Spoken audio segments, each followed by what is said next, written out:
Ndabahaye mwiriwe mwese canke mwaramutse bivanye naho buri umwe aherereye banywanyi mudateba kubana natwe ngaha kuri Mbonesha kuri mwe rugende bakiriza amakuru atosoye abarabana n'umutekano politique ubanye n'amakungu ndetse n'ubuzima bwa munsi bw'abanyagihugu. Turi ku muyingamo wo kuri uyu munsi wa Mungu kwigenekerezo rya 9 Munyonyo 2025 aho tugiye kurabira hamwe ibiri kuvugwa birabana n'umutekano mu gihugu cya Uganda ndetse n'amatora akomeje kugenda haba.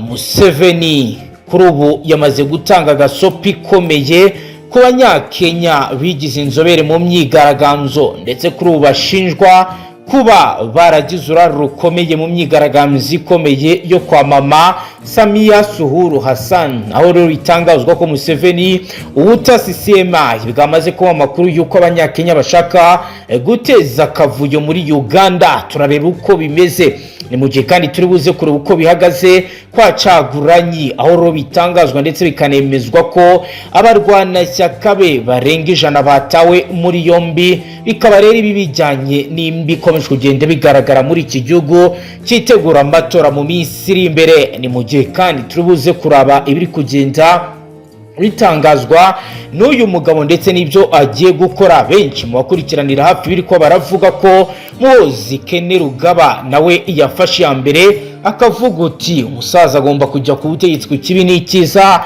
Imihanda mu bice bitandukanye Mbarara ndetse n'ahandi hatandukanye bikomeje kugenda bigaragara ko umutekano uri gucungwa mu buryo budasanzwe. Bijyanye n'amakuru CMI yamaze kubona agaragaza ko hashobora kuza kuba imyigaragambyo by'umwihariko abo mu ishyaka rya Bobi Caguranyi.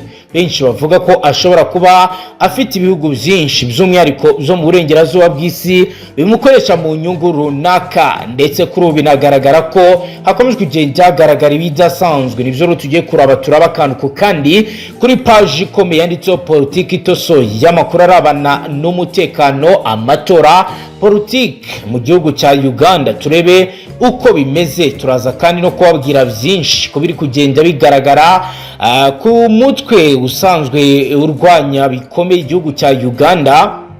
Turebe kuri dosiye ya Joseph Kony, aho rero ari amakuru mashya kuri uyu mugabo. Turabahaye rero ikaze nga turaza kandi no kurebera hamwe ibijyanye n'urupfu rwa CP Ronald, birakaba yarashinzwe ibijyanye no gucunga umutekano w'abayobozi bakuru muri Uganda wishwe. Ese bihuriye he n'iyi myigaragambyo? Ese bihuriye he n'aya matora? Nta handi uri buze gukura ibisobanuro uretse ngaha.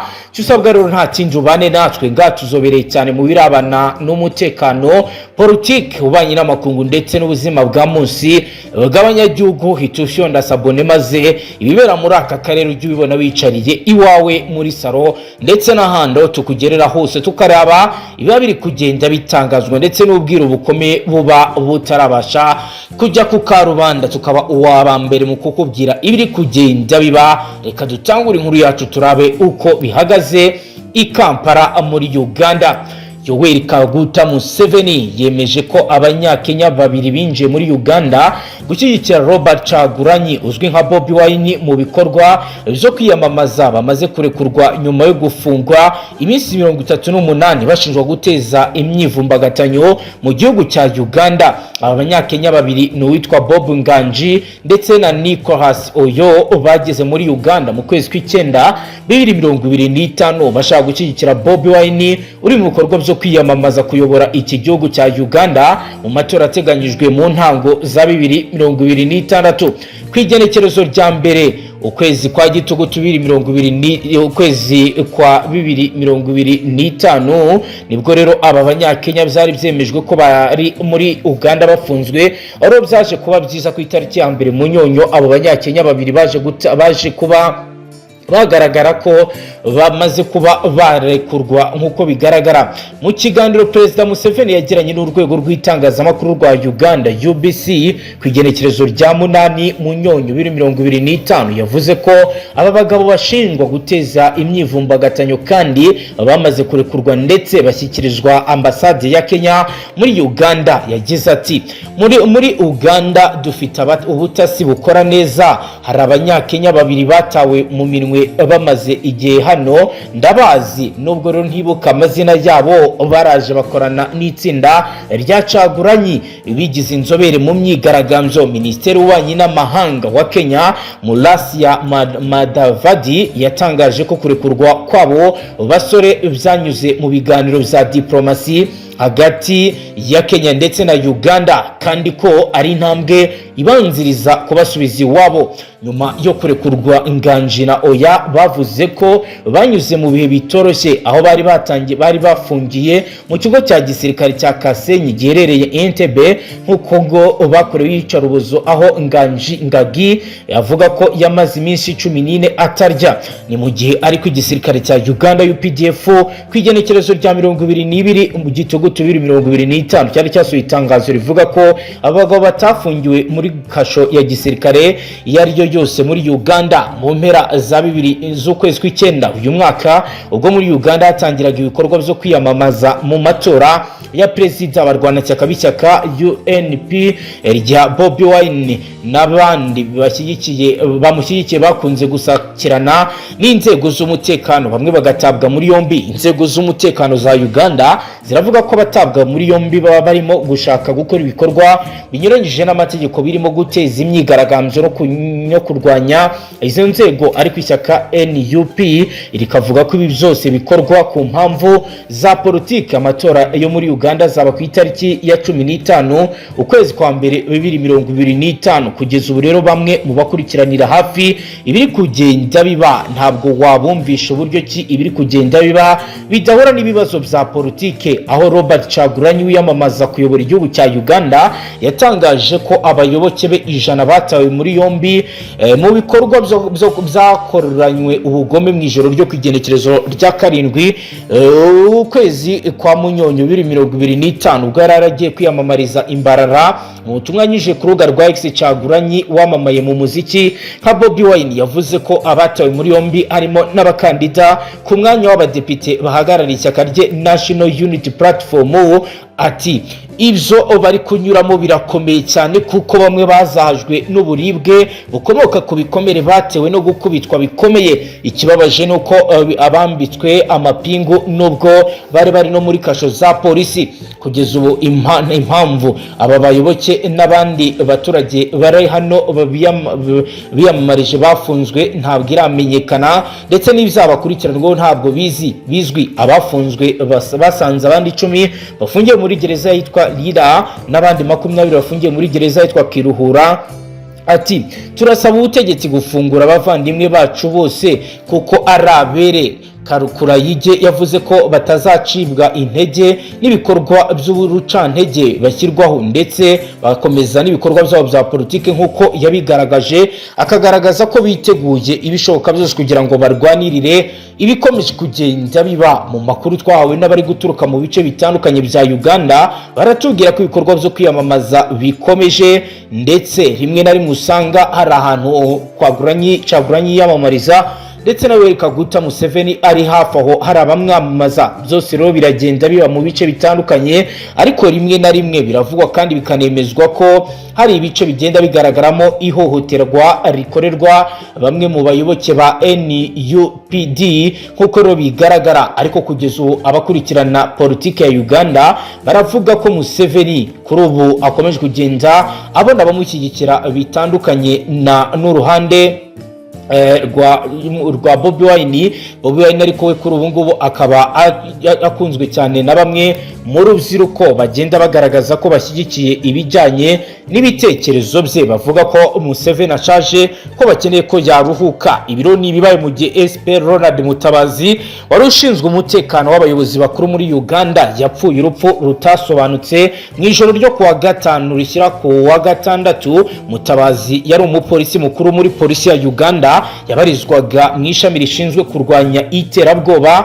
By'umwihariko yari umuyobozi w'ishami rishinzwe umutekano w'abayobozi bakuru, Very Important Person Protection Unity VIPPU. Mu gitondo cyo kuwa 5 nibwo byamenyekanye ko yapfuye umubiri we ukaba arasanganzwe mu rugo iwe. Ntabwo inzego zishinzwe umutekano ziratangaza amakuru kubirebana n'ibi ngibi, gusa bamwe barabihuza nuko yaba hari imigambi y'abadashaka ko akomeza aka kazi baba baramugiriye nabi, nkuko rero bigenda bigaragara kugeza ubu. Benshi mu bakurikiranira hafi biri kugenda biba baratangaza ndetse bakavuga ko muri Uganda hari n'abandi bantu bakomeje kugenda banyuruzwa bakagirirwa nabi. Benshi barabihuza n'ibiri kugenda bibera muri iki gihugu. Tubibutse ko Uganda ituwe n'abaturage barenga miliyoni 50, ni mu gihe kandi yagiye igaragara mu ruhando mpuzamahanga ivugwaho amakuru atandukanye, aho rero benshi bashinja Yoweri Kaguta Museveni kugundira ubutegetsi, ndetse bamwe bakavuga ko ibyo akomeje kugenda akora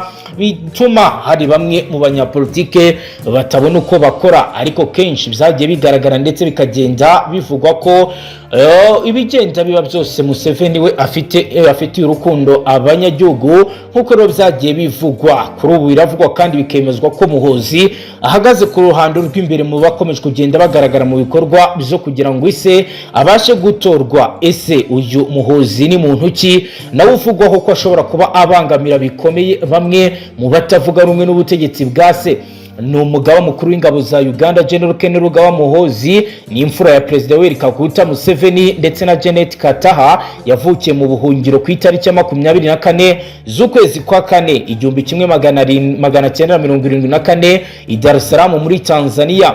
Mu mwaka wa 1979 Muhoozi n'ababyeyi be bavuye mu buhungiro muri Tanzania basubira muri Uganda nyuma y'ihirikwa ry'ubutegetsi bwa Idi Amin Dada, ariko hashize umwaka umwe gusa yongeye kwisanga mu buhungiro muri Kenya ari kumwe na nyina n'abashiki be batatu nyuma y'amatora y'umwaka wa 1980, n'amatora ataravuzweho rumwe n'abaturage ndetse n'abakurikiranaga ibijyanye n'aya matora bise ko ari ugutsimbarara resistance war yari iyobowe n'inyeshyamba za National Resistance Army NRI. Nkuko rero bigaragara mu mwaka wa 1982 Muhoozi n'abashiki be na nyina bavuye muri Kenya berekeza muri Sweden bahunze iterabwoba bari batangiye gushyirwaho n'abayobozi b'icyo gihugu mu ntango z'umwaka wa 1986. Bahagurutse muri Uganda nyuma y'intsinzi y'abari inyeshyamba ya NRA. Muhoozi Ken Rugaba yize mu mashuri abanza ku ishuri rya Kampala Parent School, ayisumbuye yize kuri King's College Bordeaux, akomereza mu ishuri rikuru rya gisirikare rya Mutagatifu Mary's College rya Kasubi, aho yarangije mu mwaka wa 1994 akajya muri kaminuza ya Notre Dame University mu Bwongereza avana impamyabushobozi y'icyiciro cya kabiri cy'ubumenyi mu bya politike, Bachelor in Political Science. Muhoozi rero Ken Rugaba yinjiye muri UPDF mu mwaka wa 1999 afite ipeti ryo ku rwego rwa Cadet Officer Cadet. Yize no mu ishuri rya gisirikare ryo mu Bwongereza Royal Military Academy Sandhurst, ritanga imyitozo ku basirikare bakuru mu mujyi wa Mbere. Sandhurst ni rimwe mu mashuri makuru ya gisirikare yihagazeho kandi ahenze ku isi. Hamwe mu bayobozi baryizemo barimo Sir Winston Churchill w'Ubwongereza, umwami Abdullah bin Hussein wa Jordania, Lieutenant General Celestin Hakam wabaye perezida wa Botswana. Mu gihe kandi no muri aka karere hari abandi bahungu b'abayobozi bagiye baryigamo mu bihe bitandukanye, nkuko rero byagiye bigaragara kandi bikavugwa, bizagiye bivugwa ndetse bigenda binatangazwa ko ibi bikomeje kugenda bimwubakira ubunararibonye umusirikare mukuru mu ngabo z'igihugu. Muhoozi yahawe inshingano zitandukanye ku rwego rwo hejuru zirimo kuyobora umutwe w'abasirikare kabuhariwe bo kurwana Special Force Commander. Yanabaye kandi yagabye ibitero byo gutsimbura umwanzi ndetse no kuba yabohora ibice umwanzi yabaga yafashemo ubugwate abantu.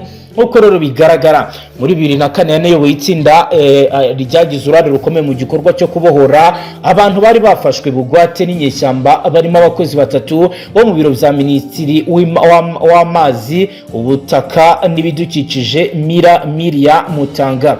Muri 2007 yayoboye urugamba rwatsimbuye abarwanyi b'abasilamu bo mu ishyamba zitwa Allied Democratic Force ADF mu gace kitwa Binjugu. Iyo mirwano yaguyemo abarwanyi 80 ku ruhande rw'umwanzi n'umuyobozi wungirije wa ADF. Muri 2008 Muhoozi yoherejwe nk'umuyobozi w'ingabo wungirije mu gitero bise Operation Lightning Thunder muri Repubulika Iharanira Demokarasi ya Kongo. Igisirikare cya UPDF cyavuze ko icyo gitero cyageze ku ntego ya nyayo yo guca intege abarwanyi b'inyeshyamba za World Resistance Army mu gace kitwa Garamba kari mu mashyamba y'inzitane ya Repubulika ya Demokarasi ya Kongo. Umuyobozi wabo Joseph Kony ahungira muri Repubulika ya Centrafrica.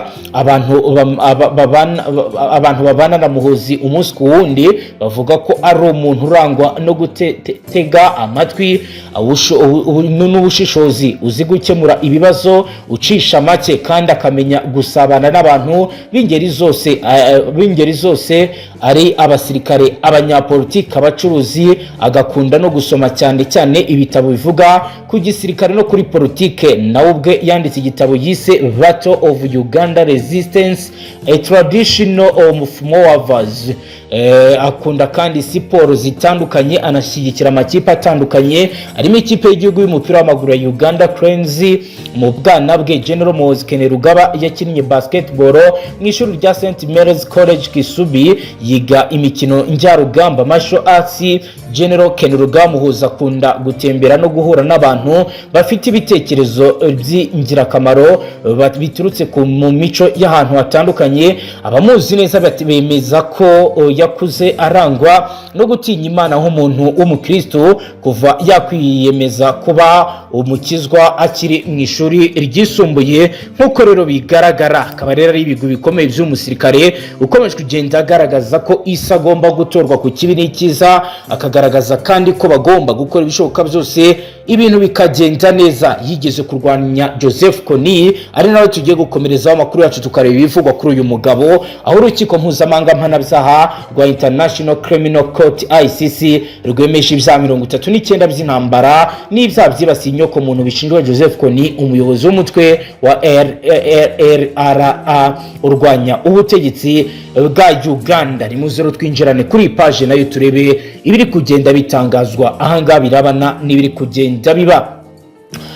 Ibyo byaha byemejwe ku igenekerezo rya 6 Munyonyo 2025 bikaba ari intambwe ikomeye mu rubanza rumaze imyaka irenga 20 ruregwamo Kony akurikiranwe ibyaha bitandukanye birimo ubwicanyi, gufata ku ngufu, ihohoterwa rishingiye ku gitsina, kwica abasivili ku bushake, kwinjiza abana mu gisirikare. Ibindi bitandukanye yakoze hagati ya 2002 na 2025. Urukiko rwemeje ko hari impamvu zifatika zigaragaza ko Kony yagize uruhare rukomeye mu byaha byakozwe, yaba ibikora ibyo yakoze ubwe cyangwa se binyuze mu bandi. Abacamanza banze ubusabe bw'abavoka bashyiriweho Kony, basabaga ko icyemezo cyemezwa ry'ibyaha cyasubikwa. Bavuga ko ibimenyetso byatanzwe n'ubushinjacyaha bihagije ngo urubanza rukomeze. Icyemezo cy'urukiko gitanga uburenganzira bwo gukomeza urubanza nubwo amategeko mpuzamahanga buza aburanisha umuntu udahari. Bivuze ko Kony agomba gufatwa akanagezwa imbere y'urukiko kugira ngo urubanza rutangire. Ibiro by'ubushinjacyaha byavuze ko mu gihe Kony yabafashwe ashobora guhita aburanishwa kuri ibyo byaha. Bishimangira ko ibikorwa byo gushakisha uyu mugabo w'imyaka 64 bikomeje. Iki cyemezo cyakiriwe neza n'abaharanira uburenganzira bwa muntu n'abagizwe ingaruka n'ibingibi, abamaze igihe kinini basaba ubutabera ku byaha byakozwe n'uyu mutwe we. ICC yagaragaje kandi ko iki cyemezo kigaragaza umuhate wayo wo gukurikirana abakoze ibyaha bikomeye nubwo baba bamaze igihe kinini bihishe. Umutwe we wa RRA washinzwe mu mpera z'umwaka w'1980 ugamije biri ku butegetsi bwa Uganda, ukaba rero waragabye igitero mu majyaruguru ya Uganda mu gihe cy'imyaka hafi 20 ishize, wica abantu bagera ku bihumbi 100, abarenga miliyoni bakurwa mu zabo nkuko byemejwe n'imibare yashyizwe hanze na Loni. Kuri ubu rero gahunda yo kumuhigira komeje, aho bivuga ko yishe muri Centrafrica. Kuri ubu rero biravuga ko bari kumushakisha hasi no hejuru kuko ari umugome, kandi bikavuga ko yagiye agira uruhare rukomeye no mu bindi bihe mu bikorwa bibangamira bikomeye umutekano umutekano w'abanya-Uganda ndetse no mu bindi bice bitandukanye. Bakaba rero bamwe bavuga ko ibyo akora aho umutwe we uri ari ibikorwa bibi cyane kandi biteza ibibazo bikomeye abaturage. Kuri ubu mutwe we rero hari ibice bimwe byawo byagiye bijya muri Central Africa, ibindi bijya muri Repubulika Iharanira Intwaro Rusange ya Kongo. Byose aho uyu mutwe uri abaturage bararira bafite agahinda gakomeye. Ni no kuri dusoje banywanyi ngaha tubashyikiriza amakuru atosoye barabana n'umutekano, politique, ububanyi n'amakungu ndetse n'ubuzima bwa munsi bw'abanyagihugu. Astra Vista.